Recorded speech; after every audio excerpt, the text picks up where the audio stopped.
Olá, humanos! Tudo bem? Certinho? Vamos começar a nossa sequência de genética agora, tá legal? A gente vem estudando bastante aí, fazendo bastante exercícios em todas as áreas da biologia. Agora a gente vai começar uma área de genética, tá bom? Para a gente entender essa parte de genética, a gente precisa dar uma relembradinha lá de alguns conceitos básicos que a gente já estudou ao longo do ano, mas como biologia é uma disciplina, né, que tem um volume muito grande de informações, a gente costuma dar umas esquecidas de vez em quando, mas não tem problema não. A gente vai dando uma relembrada, tá legal? Bom, genética é a parte da ciência que estuda as informações que você tem dentro de cada célula. E essas informações ficam codificadas numa sequência de 4 letras A, T, C, G, adenina, timina, citosina e guanina. E essa repetição, essa sequência vai determinar uma série de informações. Lembrando que a cada 3 letrinhas, cada 3 bases nitrogenadas, nós temos um códon e cada um códon codifica um aminoácido. Legal? É a tabela do código genético, que é universal, vale para todos, ok? Bom, então é o seguinte, vamos trabalhar com a espécie humana. A espécie humana tem 46 cromossomos, 23 do pai, 23 da mãe. Ok? Então, a gente vai dar vamos ver o que tem e o que não tem, para a gente começar a parte da genética propriamente dita, tá legal? Bom, admita o seguinte, que esse aqui é um indivíduo, ele recebeu um cromossomo da sua mãe e um cromossomo do seu pai. Esse humano aqui, ele recebeu, vou chutar um número, tá? O cromossomo número 3 da mãe e o cromossomo número 3 do pai. O que tem dentro de um cromossomo? Molécula de DNA, né? Tá aqui. Aqui. Ok? Vou colocar aqui, ó. Vou colocar de cor diferente para ficar um negócio legal. Bom, então olha só. Isso aqui que está em vermelho, agora eu vou sair. Isso aqui que está em vermelho é um DNA. Dentro tem um cromossomo. Cada sequência do DNA que determina uma informação é chamada de gene. Ó, gene. Ok? Esse gene aqui determina uma certa característica. Esse gene aqui determina a mesma característica. Porque se são os 2 cromossomos número 3, um vindo do pai e outro da mãe, e somos da mesma espécie, nós temos as mesmas informações aqui, tá legal? Bom, uma pessoa, um monge, que hoje seria praga na República Tcheca, chamado Gregor Mendel, começou a fazer uma série de experimentos com cruzamentos com ervilhas. Pegava o pólen, colocava tudo direitinho.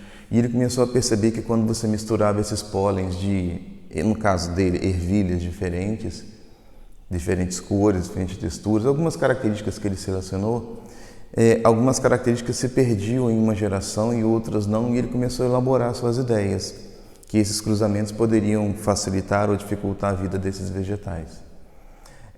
Nikolai Vavilov, um russo, ciente das ideias de Gregor Mendel, associado a uma nova teoria que estava surgindo, que era a teoria da evolução, a seleção natural, ele começa a sair pelo mundo inteiro pegando sementes originais, porque a mistura, a hibridização vai eliminando aqueles puros. E ele fez um grande banco de sementes na Rússia e o objetivo dele era dar alimento para os russos que estavam passando por um inverno muito difícil. Stalin tinha feito uma série de modificações e a população russa estava morrendo, não só do frio como falta de comida. Nikolai Vavilov, então, pega essas ideias de Mendel, pega essas ideias de Darwin e começa a fazer alguns cruzamentos. E o banco de sementes da Rússia é muito importante porque ele foi em todos os lugares do mundo para pegar as sementes originais, fica tudo guardado no banco. Pupilo de Nikolai Vavilov, não gostando do sucesso dele, entrou em contato com Stalin e começou a minar a confiança de Stalin com o Nikolai Vavilov. Curiosamente, Vavilov, que queria dar alimento para a Rússia, acaba morrendo numa prisão desnutrido. Mas os trabalhos dele, associados aos trabalhos de Gregor Mendel, associados aos trabalhos de Darwin, porque o pupilo de Nikolai Vavilov, ele acreditava piamente na teoria de Lamarck. Ele dizia o seguinte: nós vamos colocar essas sementes todas embaixo da neve e na próxima temporada as sementes ficarão resistentes à neve, porque o meio impõe uma modificação. É claro que não deu muito certo, né? Voltando. Vou usar algumas características desse gene, tá legal? Vamos imaginar algumas coisinhas. Admita que esse gene seja da textura do cabelo. Textura do cabelo. Ok? Esse gene aqui vai ser de quem então? Textura do cabelo também. Textura do cabelo. Legal. Admita que essa textura do cabelo aqui é uma textura de cabelo liso. Quem determina isso é a proteína. E aqui o cabelo tem essa forma. Ok? Mas estamos falando da mesma coisa, textura do cabelo. Tranquilo?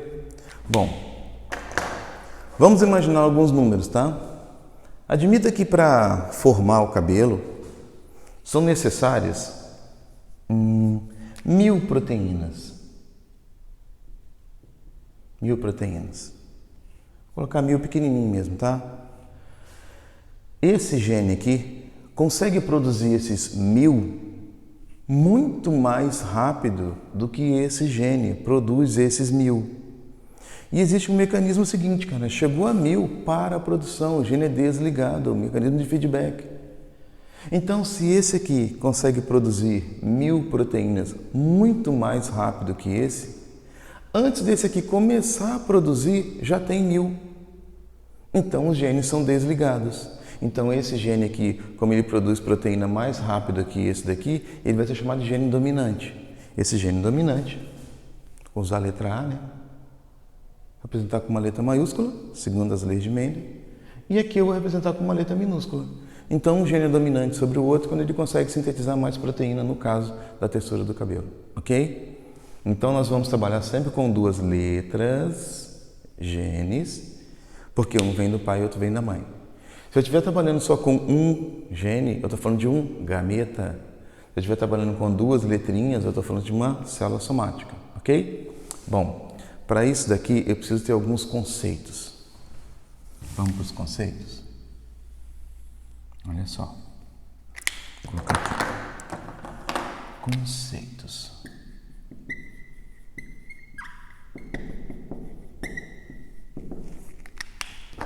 São importantes, tá? Então vamos lá. Gene. Gene é um segmento de DNA que codifica uma proteína. Vamos colocar aqui. Segmento do DNA que codifica uma proteína. Pronto. É isso. Tranquilo? Um outro aqui.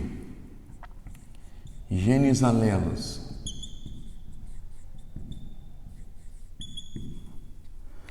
Genes alelos são aqueles que possuem as mesmas posições nos cromossomos correspondentes. Esses cromossomos correspondentes são chamados de cromossomos homólogos. Então, eles possuem as mesmas posições. Posições, gente, são casas. Casas são loci ou loci, tá legal? Em cromossomos homólogos. Em cromossomos homólogos. Ok? Tranquilo até aqui? Legal. Se são dois genes e um pode inibir a manifestação do outro, Um gene domina e o outro não é e o outro é dominado. Então, a gente vem com o nome de gene ou gen, tá bom? Dominante. E o gen, vou colocar aqui, ó. E o gene ou gen recessivo. Ok? Vamos colocar a definição. O gene dominante, ele inibe a manifestação do recessivo. Então, vamos colocar aqui. Inibe a manifestação do recessivo. Bom, Mendel representou esse gene dominante com uma letra maiúscula. Então, vamos colocar aqui, ó. Letra maiúscula. Ok? O gene recessivo não se manifesta na presença de um dominante. Então, ele vai se manifestar quando? Quando o seu outro alelo for igual a ele. Tá legal? Então, ó. Vou colocar aqui de preto. Não se manifesta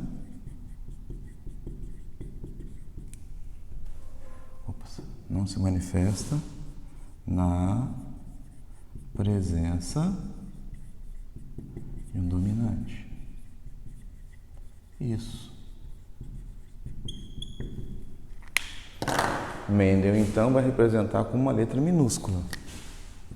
Letra minúscula. Ok? Então, isso aqui é o início do que a gente vai trabalhar. Porque Mendel, dentro da sua primeira lei de Mendel, dentro da segunda lei de Mendel, ele vai sempre representar as características por letras. Ele pode colocar só uma letra, uma característica só, pode colocar mais um monte de letras, enfim.